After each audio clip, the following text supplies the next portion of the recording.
ఏంటా మాటలు? నాగేశ్వరి రేపో మాపో మన దగ్గరికి తప్పకుండా తిరిగి వచ్చేస్తుంది. రాదండి, నాగేశ్వరి రాదు. నేనే తన దగ్గర కడతాను. వసంత ప్లీజ్, నాగేశ్వరి గురించి నువ్వు ఆలోచించి ఏం మాట్లాడుతున్నావో నీకే తెలియడం లేదు. వెళ్ళి నిద్రపో.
Hi baby. నిన్న నుంచి ఫోన్ చేయలేదేమిట్రా? నేను చాలా సార్లు ట్రై చేశాను, నీ ఫోన్ స్విచ్ ఆఫ్ ఉంది. బ్యాటరీ అయిపోయిందమ్మా. కూర్చో.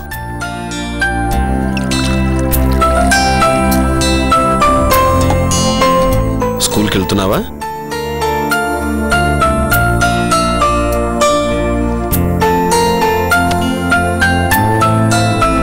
ఏం బాబు, నాగేశ్వరం వచ్చిందా?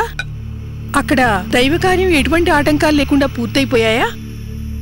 లేదమ్మా, అంతా అస్తవ్యస్తం అయిపోయింది. ఏం జరిగింది? నాగేశ్వరి రాలేదమ్మా. రాలేదా? ఎందుకని? నాగేశ్వరిని దండపాణి కిడ్నాప్ చేసి తీసుకెళ్లిపోయాడమ్మా. వాడు ఎలాగూ అమ్మవారి నేత్రాల కోసం నాగేశ్వరం కొలం దగ్గరికి వస్తాడు అనుకున్నాం. ఏం విచిత్రమో ఏమో కాని పౌర్ణమి కిరణాలు కొలంలో పడ్డప్పుడు బయటికి రావాల్సిన నేత్రాలు పట్టపగలే బయటికొచ్చి వెళ్ళిపోయాయి. ఈ విషయం దండపాణికి తెలిసినట్టుంది. అందుకే వాడు నాగేశ్వరిని కొలం దగ్గరికి తీసుకురాలేదు. ఇప్పుడు తను ఎక్కడుందో ఆచూకీ కూడా తెలియటం లేదమ్మా. అయ్యయ్యో పాపం, రాజారావు గారు వసంత ఎంత కంగారు పడుతున్నారో ఏమో. అవునమ్మా, వాళ్ళ పరిస్థితి చూస్తుంటే చాలా బాధగా ఉంది. పాపం, భగవంతుడు ఎందుకో వాళ్ళని ఏదో విధంగా బాధ పెడుతూనే ఉన్నాడు. కావలసినంత ఆస్తి ఐశ్వర్యాలు ఇచ్చాడు, కానీ ఒకే ఒక సంతానాన్నిచ్చాడు. పోనీ ఇచ్చిన ఆ సంతానం వల్లన్నా వాళ్లకు సంతోషం దక్కిందా అంటే అదీ లేదు. అంతురాలిగా పుట్టిన బిడ్డను చూసుకొని దాదాపు 22 బాధను అనుభవించారు. ఆ తరువాత ఆ అమ్మాయికి చూపు ఇచ్చినట్లే ఇచ్చి ఆ అమ్మాయిని తల్లిదండ్రులకు దూరం చేశాడు. తమ బిడ్డ ఎక్కడుందో ఎలా ఉందో తెలియక ఎంత నరకం అనుభవిస్తున్నారో పాపం. అవునమ్మా, వాళ్ళ బాధను కళ్ళారా చూసిన నాకు జీవితం మీదే విరక్తి వచ్చేసింది. ఇప్పుడు రాజారావు గారు వాళ్ళ ఆవిడ ఎక్కడున్నారు? వాళ్ళు నిన్ననే బయలుదేరి హైదరాబాద్ వచ్చేశారు. స్నానానికి నీళ్లు పెట్టమ్మా. నేను స్నానం చేసి రాజారావు గారింటికి వెళ్ళి వాళ్ళని కాస్త ఓదార్చొస్తాను. నేను వస్తాను. ఇప్పుడు వద్దులేమ్మా, ఎక్కువ మంది వెళ్ళి పరామర్శించటం మంచిది కాదు. వాళ్ళు ఇంకా టెన్షన్ ఫీల్ అవుతారు. అది నిజమే. సరేలే.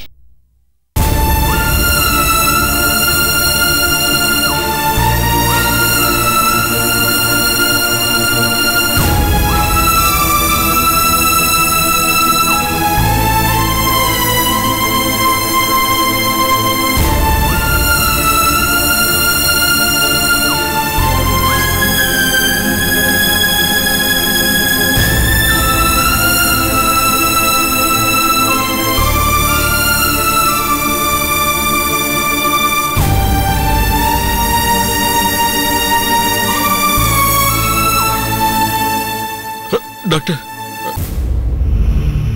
భయపడాల్సిందే లేదు కదా? తన ప్రాణాలకు ఎటువంటి ప్రమాదం లేదు కదా? ఇప్పుడేం చెప్పలేమండి. She under observation.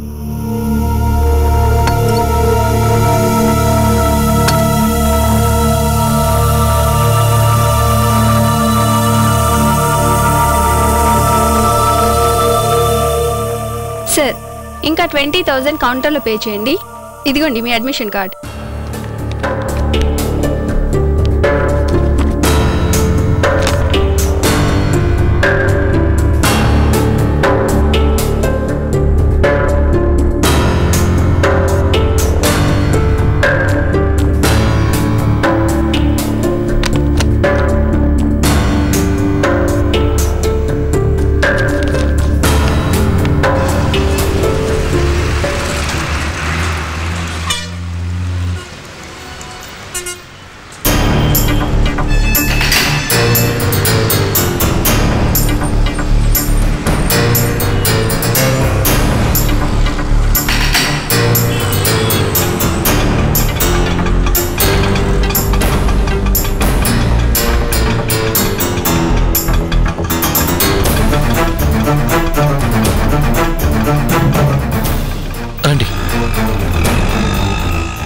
అసలు మీకెలా తెలిసింది? నేను రాజారావు గారికి కలవటానికి వాళ్ళ ఇంటికి వెళితే పక్కింటి వాళ్ళు నాకు ఈ విషయం చెప్పారు. అక్కడి నుంచి మీకు ఫోన్ చేశాను.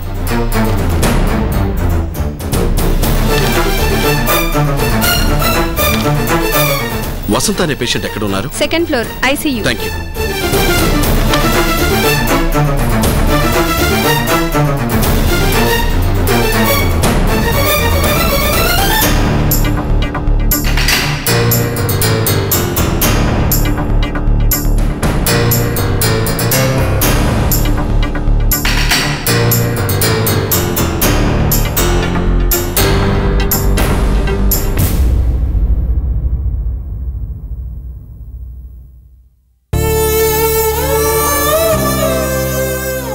అదుందా పోయిందా అని చూడ్డానికి వచ్చారా? ఏంటి సార్ అలా అంటున్నారు? ఇదంతా మీ పుణ్యమే కదా. మేమేం చేశాం సార్? ఆ సన్యాసికి సపోర్ట్ చేసి మాట్లాడి దైవ కార్యం పేరుతో మా బిడ్డను మాకు దూరం చేశారు. ఆ పిచ్చిది నాగేశ్వరి ప్రాణాలకి ఏదో అయిందని, చనిపోయిందేమోనన్న భయంతోనూ బాధతోనూ మేడ మీదకెక్కి ఆత్మహత్య చేసుకోపోయింది. దీనికంతటికీ కారణం మీరు కదా?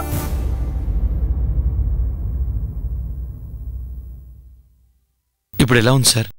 ఎలా ఉంటుంది? చావు బతుకుల మధ్య ఊగిసలాడుతోంది. దాన్ని చూస్తూ నేను చస్తూ బతుకుతూ ఉన్నాను.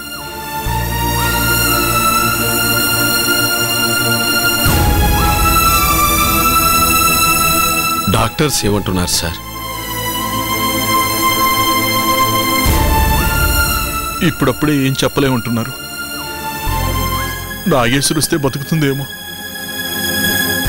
దయచేసి నాగేశ్వరు ఎక్కడుందో చెప్పండి అయ్యా.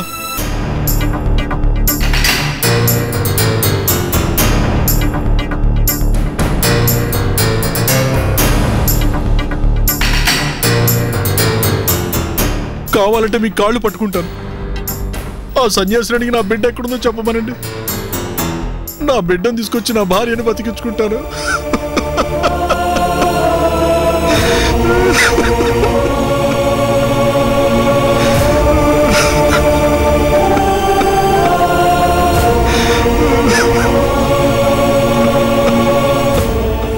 పేషెంట్ పరిస్థితి ఎలా ఉంది డాక్టర్? పొజిషన్ కాస్త క్రిటికల్ గానే ఉంది. అప్పుడప్పుడు కాస్త స్పృహలోకి వచ్చి నాగేశ్వరి నాగేశ్వరి అని అస్పష్టంగా కలవరిస్తుంది. అమ్మాయి ఎవరు? పేషెంట్ కూతురేనండి. మరి ఆ అమ్మాయిని హాస్పిటల్ తీసుకురావచ్చుగా? తనిక్కడ లేదండి. వీలైతే ఆ అమ్మాయిని తీసుకురావడానికి ప్రయత్నించండి. పేషెంట్ స్పృహలోకి వచ్చినప్పుడు ఆ అమ్మాయిని చూస్తే బ్రతకొచ్చు, లేకపోతే ప్రశాంతంగానైనా కళ్ళు మూయొచ్చు. అదేం డాక్టర్ అలా అంటున్నారు? ఆ పేషెంట్ ప్రాణం అలా కొట్టుమిట్టాడుతోంది. మరి అసలు ఆవిడున్న పరిస్థితుల్లో అలా బతకడం నరకం. పేషెంట్ అంత టార్చర్ అనుభవిస్తుంది.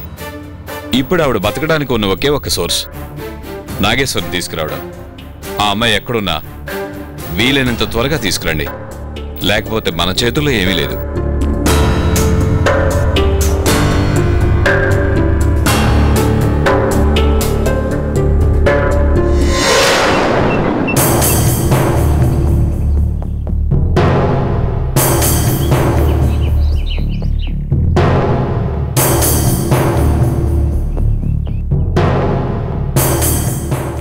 నీకు ఎలా తెలిసింది? ముకుంద గారు పూజారింటికి ఫోన్ చేసి చెప్పారంట. పూజారి నాకు చెప్పాడు. ఇప్పుడు వసంత పరిస్థితి ఎలా ఉంది? ఇప్పుడేం చెప్పలేమంటున్నారు. డాక్టర్లు వాళ్ళ ప్రయత్నాలు వాళ్ళు చేస్తున్నారు, కానీ కొంచెం కష్టమే అంటున్నారు.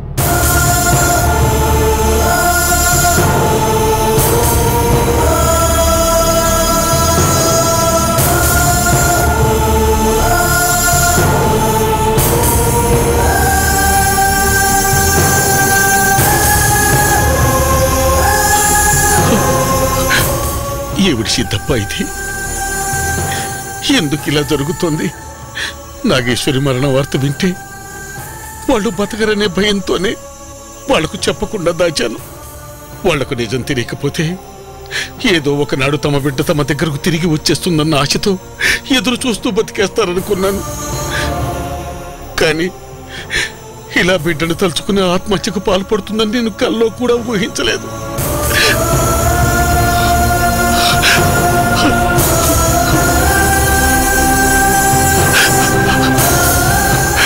ఇప్పుడు ఈ పాపానికంతటికీ కారణం ఎవరు? నేనే కదూ. మీరెలా కారణం అవుతారు స్వామి? విధిరాత అలా ఉంది. కాదు సిద్ధప్ప, కాదు. మనం చేసే తప్పుల్ని కప్పిపుచ్చుకోవడానికి, పక్కవాడిని ఓదార్చడానికో భ్రమ పెట్టడానికో మన తప్పుల్ని విధి మీద నెట్టేస్తున్నాం. మీరేం తప్పు చేయలేదు స్వామి, బాధపడకండి. చేశారు సిద్ధప్ప, తప్పు చేశాను. దైవ కార్యం నెరవేర్చవలసిన నాగేశ్వరికి ఆ దైవమే అండగా ఉంటుందని గుడ్డిగా నమ్మాను. అది నేను చేసిన మొదటి తప్పు. భైరవ చేతిలో మొదటిసారిగా నాగేశ్వరి దాడికి గురైనప్పుడు మరింత జాగ్రత్తగా ఉండాల్సింది. అప్పుడు కాస్త అలక్ష్యంగా ఉండి తను దండపాణి చేతిలో చిక్కేలా చేశాం. అది నేను చేసిన రెండో తప్పు. అప్పటికీ నాగేశ్వరి గురించి తన తల్లిదండ్రులకు నిజం చెప్పకుండా దాచాను. అది నేను చేసిన మూడో తప్పు. చివరికి నాగేశ్వరి మరణించిన తరువాత నిజాన్ని చెప్పకుండా తన శవాన్ని వాళ్లకు చూపించకుండా దాచడం నేను చేసిన మరో దారుణమైన తప్పు. ఇన్ని తప్పులు చేసిన నన్ను ఎలా తప్పు చేయలేదంటావు? పూరకంగా నాగేశ్వరి ప్రాణాలు పోవడానికి నేనే కారణమయ్యాను. ఇప్పుడు వసంత ప్రాణాలు పోవటానికి కూడా కారణం నేనే అవబోతున్నాను. ఇన్ని పాపాలు చేస్తూ నేను ఇంకా ఎందుకు బ్రతుకుండాలి సిద్ధప్ప? లేదు స్వామి, వసంతమ్మ బతుకుతుంది. ఎలా బతుకుతుంది సిద్ధప్ప? ఎలా బతుకుతుంది? ప్రాణం పోయాల్సిన వైద్యులు ఏమీ చేయలేమని రిక్తహస్తాలు చూపిన తరువాత ఎలా బతుకుతుంది? నాగేశ్వరిని ఆమె దగ్గరికి తీసుకెళ్తే బతుకుతుంది స్వామి. ఎలా తీసుకెళ్తావు సిద్ధప్ప? ప్రాణం లేని తన శరీరాన్ని తీసుకెళ్ళి తను బ్రతుకుందో లేదో ఎలా చెబుతావు? నాగేశ్వరిని చూసి కొట్టుమిట్టాడుతున్న ఆ ప్రాణం ప్రశాంతంగా కూడా పోదు. భార్య బిడ్డలు పోయిన తరువాత రాజారావు కూడా మరొక క్షణం బ్రతికుండడు. చెప్పు సిద్ధప్ప, ఇంతమంది చావుకి కారణమైన నేను బ్రతికుండాలా? వద్దు, నేను చావడమే మంచిది. స్వామి స్వామి స్వామి ఆగండి స్వామి. ఆవేశంతో ఎలాంటి అఘాయిత్యం చేసుకోవద్దు. నాగేశ్వర శరీరం పాడవకుండా ఇంకా జీవం ఉందంటే ఏదో కారణం ఉందని మీరే చెప్పారు. ఇప్పుడు మీరే ఇలా చేస్తే నేను ఎలా బతుకుంటాను? నేను మీతో పాటే చేస్తాను.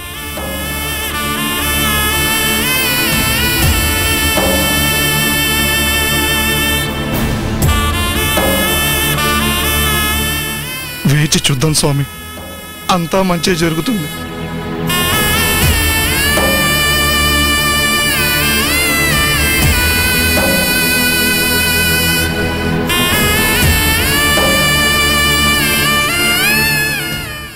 స్వామి,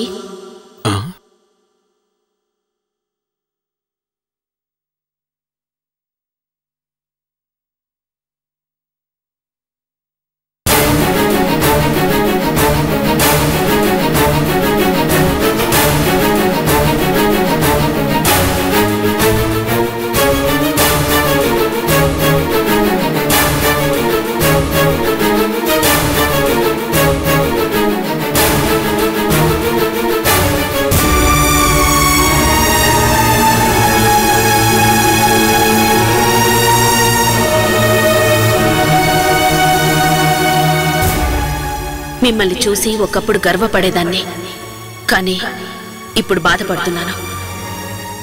బాధపడుతున్నావా? నేనేం తప్పు చేశాను తల్లి? మీరు పురాణాల్ని, ఇతిహాసాల్ని అవపోసన పట్టారు.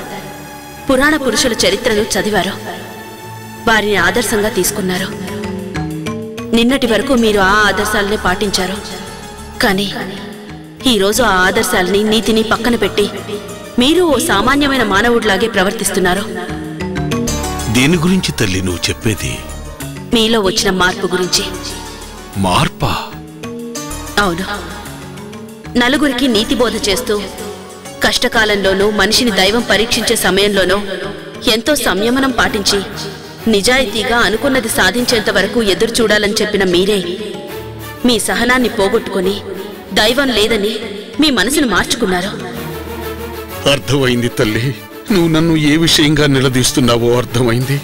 నేను దైవాన్ని దూషించి సన్యాసాన్ని కూడా త్యజించాననేగా ఇలా మాట్లాడుతున్నావు. నాకు నేనుగా నా మనసును మార్చుకోలేదు తల్లి. ఆ దైవాన్ని నమ్మాను, కానీ ఆ దైవం నన్ను ఏ మార్చింది? ఆ ఏ మార్పే నా మనసులోని మార్పుకి కారణం. దైవం మిమ్మల్ని ఏమార్చిందని మిమ్మల్ని మీరు మోసం చేసుకోవద్దు. అసలు దైవం మీకు ఏం చెడు చేసిందని అంత ఆగ్రహం ప్రదర్శించారో? దైవ కార్యం నెరవేర్చే నీకు అండగా ఉండి నిన్ను కాపాడాల్సిన దైవం భైరవి నిన్ను చంపేస్తుంటే ఆ తతంగాన్నంతా వేడుక చూస్తున్నట్టుగా చూస్తూ కూర్చుంది. అలా చేయటం ఆ దైవానికి న్యాయమేనా? దైవం ఎప్పుడూ అన్యాయం చేయదు స్వామి. తను చేసే ప్రతి క్రియ వెనుక ఓ కారణం ఉంటుంది. అది మీరు గ్రహించలేదు. నేను ఇప్పుడు ఈ పరిస్థితుల్లో ఉండడానికి ఓ కారణం ఉంది. కురుక్షేత్ర యుద్ధంలో భీష్ముడు ఎందుకు అంపశయ్య మీదున్నాడు? ఉత్తరాయణంలో మరణించాలనే కోరికతోటే కదా. ఉత్తరాయణంలో మరణిస్తే స్వర్గద్వారాలు తెరుచుకుంటాయన్న ఆశతోటే కదా. అసలు దైవం తనని తాను నమ్మడం కంటే మనలాంటి భక్తుల్నే ఎక్కువగా నమ్ముతుంది. అందుకే మనకిలాంటి దైవ కార్యాల్ని నెరవేర్చే బాధ్యత అప్పచెప్తుంది. నేనిప్పుడు చావు బతుకుల మధ్య ఊగిసలాడడానికి ఓ కారణం ఉంది. అదేంటనేది ముందు ముందు మీకే తెలుస్తుంది. దైవాన్ని దూషించడం తప్పని ఇప్పటికైనా గ్రహించండి. బిడ్డకు దూరమైన తల్లి ఎంతగా బాధపడుతుందో భక్తుడికి దూరమైన దైవం కూడా అంతే బాధపడుతుంది. మీ పూజలు అందుకొని ఆ దైవం ప్రశాంతంగా ఉండదు. వెళ్ళండి, చేసిన తప్పుని సరిదిద్దుకోండి.